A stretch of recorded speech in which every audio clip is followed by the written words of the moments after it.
Vraiment sain, la viande. Je mange régulièrement de la viande. Et d'ailleurs, c'est très sain. La viande est indispensable pour l'homme. Notre envie de viande semble irrépressible. En Europe et maintenant en Asie.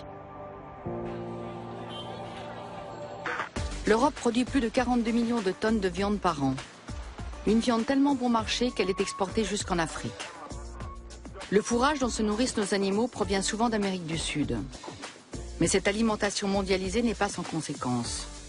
C'est un fait. La consommation effrénée de viande affecte notre planète.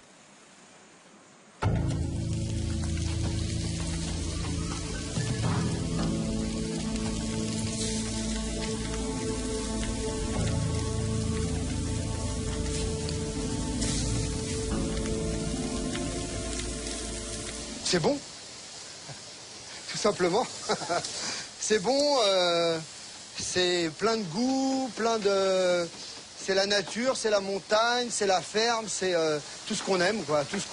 C'est les souvenirs d'enfance, c'est ce qu'on a mangé chez les grands-parents quand on était jeune, toutes ces choses-là.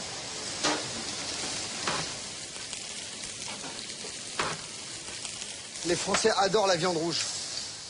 Et adore le bœuf, la vache. L'art de la bonne chère est un des fleurons de la culture française. D'ailleurs, l'UNESCO a inscrit en novembre 2010 le repas gastronomique des Français sur la liste représentative du patrimoine culturel immatériel de l'humanité. Dans le monde entier, la cuisine française fait référence. Côte de bœuf, pot-au-feu, bœuf bourguignon, autant de plats qui enchantent les gourmets et qui, comme souvent dans l'Hexagone, font la part belle au bœuf. Pour beaucoup de nos concitoyens, il est proprement impossible d'envisager une cuisine sans viande. Pareil, j'ai toujours aimé ça. Depuis toujours, en famille, on prend toujours beaucoup de viande et de bœuf. Je me pose même pas la question, on mange tout le temps de la viande. Alors je suis quelqu'un de très carnassier et effectivement je dois manger quelque chose comme entre 5 et 6 fois par semaine de viande. Ouais. J'adore la viande. On l'aura compris, la viande plaît. D'autant plus qu'elle est aujourd'hui très bon marché. Résultat, les Européens en consomment de plus en plus. En France, la consommation annuelle s'élève en moyenne à 70 kg par habitant. En Allemagne, à 60 kg. Dès l'enfance, on nous apprend que la viande est un aliment énergétique, bon pour la santé. De plus, c'est facile et rapide à préparer. Bref, la viande est dans l'air du temps. Symboliquement, la viande est associée à la force, à la virilité. En Allemagne, il existe même une revue spécialisée sur le sujet qui rencontre un grand succès auprès de la population masculine. Oserons-nous dire qu'elle leur fait un effet bœuf?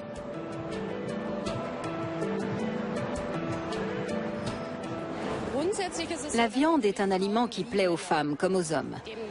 Mais dans notre société, les hommes n'ont plus la tâche aussi facile.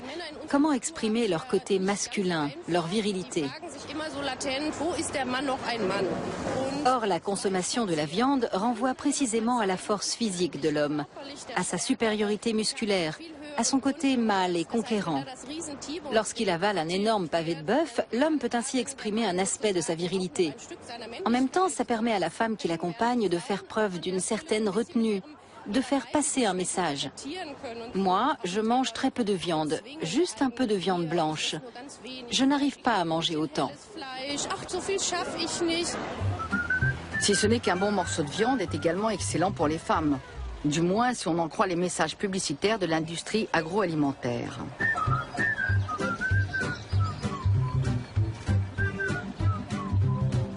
Fleisch bringt's. Viel Energie und noch mehr Genuss. Les publicités nous montrent des animaux heureux, élevés dans des fermes bucoliques, des produits sains, au plus proche de la nature.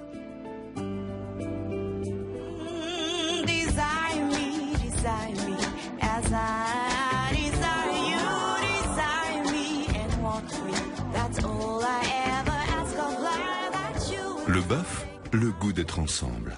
La communication de la filière viande se fait bien évidemment sur le haut du panier, c'est-à-dire sur la viande artisanale issue de races à viande. Alors qu'en fait, une grande partie de la viande que nous consommons, c'est de la viande issue d'élevage industriel. Et donc ça, c'est quelque chose sur lequel la filière, bien évidemment, communique moins. Mais c'est pourtant une réalité. Ce qu'on nous met dans l'assiette ne correspond pas à ce qu'on nous projette sur les publicités. En réalité, selon les espèces, 80 à 95% de la production ne sont pas élevées en plein air. Et leur viande n'est pas particulièrement saine. Dans les élevages intensifs de poulets, on administre régulièrement aux volailles des médicaments pour qu'elles survivent à leur très courte période d'engraissement.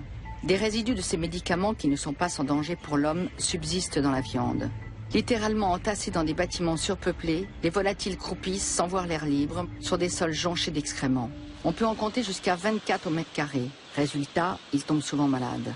À la naissance, le poids d'un poussin est de 40 grammes. 3 jours plus tard, il a doublé. Au bout d'un mois, son poids a été multiplié par 38.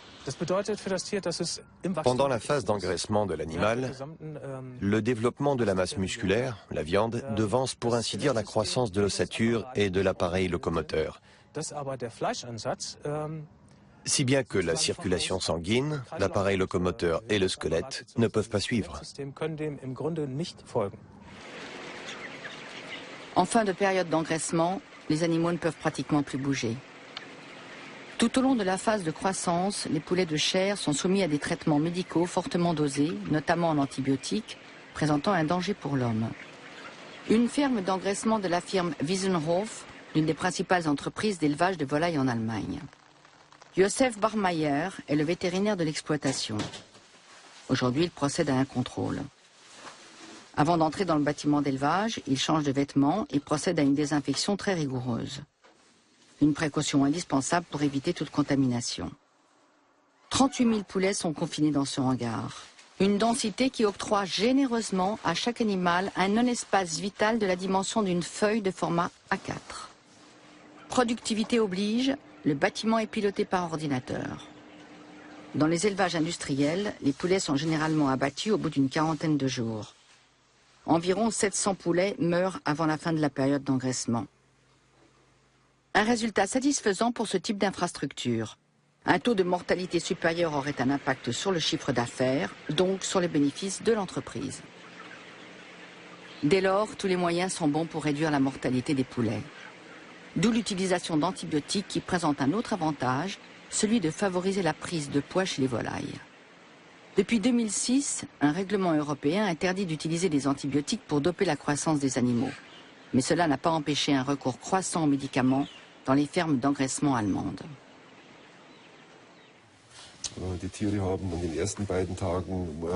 Les 2 premiers jours, les poulets ont reçu des vitamines. On s'est alors aperçu qu'ils avaient une infection de la vésicule. Un traitement a donc été prescrit. On leur a administré du TMPS, c'est-à-dire un antibiotique sulfamidé. Ceci pendant 3 jours. Ils n'ont reçu aucun autre traitement à base d'antibiotiques. Dans les cages surpeuplées, les maladies se transmettent à une vitesse fulgurante. Bien souvent, dès que quelques poulets sont malades, on met tous les animaux sous antibiotiques.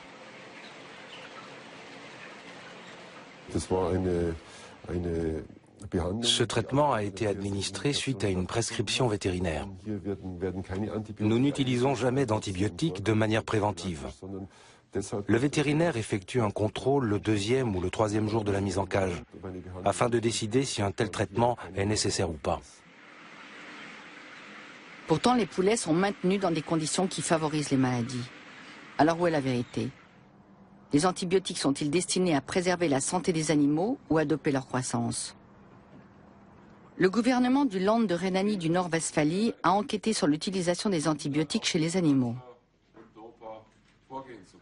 Dans les exploitations que nous avons examinées, 96,4% des animaux, je dis bien 96,4%, ont été traités avec des antibiotiques.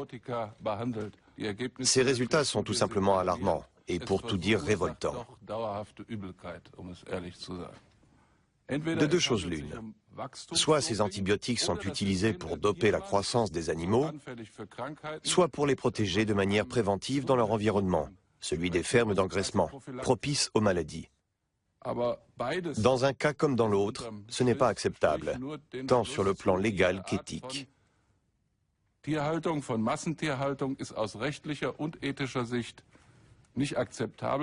Pas acceptable? Mais encore. Ces méthodes ne sont certes pas illégales, mais moralement, elles sont plus que discutables. Tant qu'il n'y aura pas de sanctions contre les producteurs, les animaux continueront à être élevés aux antibiotiques. Les scientifiques mettent en garde contre l'utilisation abusive d'antibiotiques dans les exploitations d'engraissement car cela favorise la formation des germes multirésistants. En Allemagne, ces germes sont responsables de la mort d'environ 15 000 personnes par an. Wenn man Geflügel kauft und in den Tauwasser bei den Geflügel, da sind diese Bakterien. Lorsqu'on achète une volaille, les bactéries contenues dans l'eau de décongélation peuvent se retrouver sur vos mains ou dans un plat cru. À partir de là, on les avale et elles finissent dans notre appareil intestinal.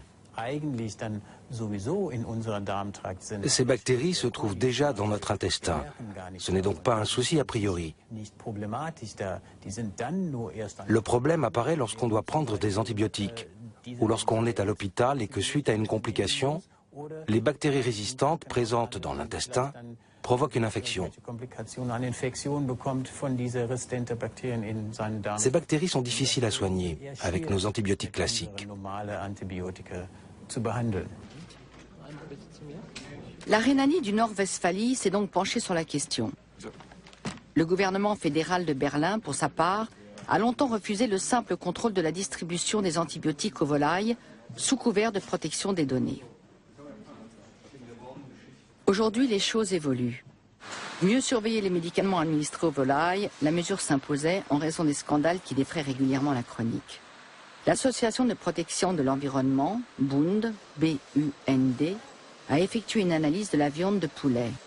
Résultat, un échantillon sur 2 a révélé la présence de germes résistants aux antibiotiques.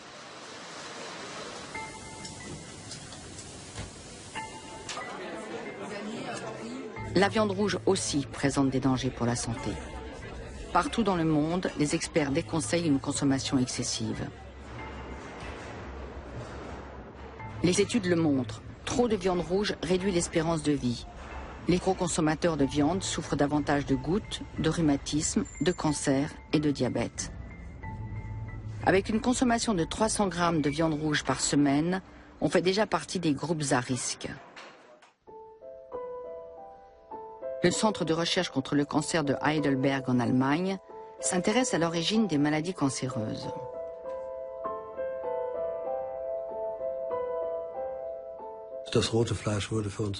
Si nous nous intéressons à la viande rouge, c'est parce que nous savons déjà depuis plusieurs décennies qu'une consommation élevée de cet aliment sur la durée entraîne une augmentation de 20 à 30% des risques de cancer du côlon. Plusieurs indices nous laissent à penser que la viande de bœuf constitue un facteur de risque majeur. C'est pourquoi nous déployons tous nos efforts pour savoir s'il est possible de dépister les virus contenus dans la viande de bœuf et qui pourraient être à l'origine de ce problème.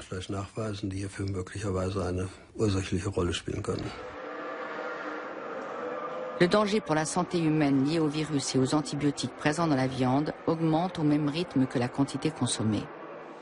Pourtant, la consommation ne cesse d'augmenter. En 50 ans, elle a été multipliée par 5 dans le monde. La filière industrielle de la viande tourne à plein régime. De plus en plus d'entreprises exportent leur viande à l'échelle mondiale. C'est le cas de Danish Crown. Le marché européen est saturé. Il est donc peu probable que la consommation de viande augmente dans cette partie du monde. Que ce soit du bacon ou du jambon, nous mangeons déjà de la viande au petit déjeuner. Nous en mangeons à midi et le soir. Je ne pense pas que nous prendrons un jour des biscuits à la viande au goûter. Notre entreprise exporte déjà dans 130 pays. Il nous reste donc peu de nouveaux marchés à conquérir. L'année dernière, en termes de croissance, la Chine a été notre créneau numéro 1. La consommation quotidienne de viande est une habitude européenne. Elle commence à s'installer en Asie. En 1980, un Chinois mangeait 14 kilos de viande par an. Aujourd'hui, il en consomme pratiquement 4 fois plus. La cuisine chinoise traditionnelle est de plus en plus délaissée au profit de la restauration rapide à l'occidentale. La viande a supplanté les légumes comme aliment principal. Le réflexe hamburger est devenu un signe extérieur de richesse. Les habitants des grandes villes ont déjà bouleversé leurs habitudes alimentaires. Tôt ou tard, ceux des campagnes leur emboîteront le pas.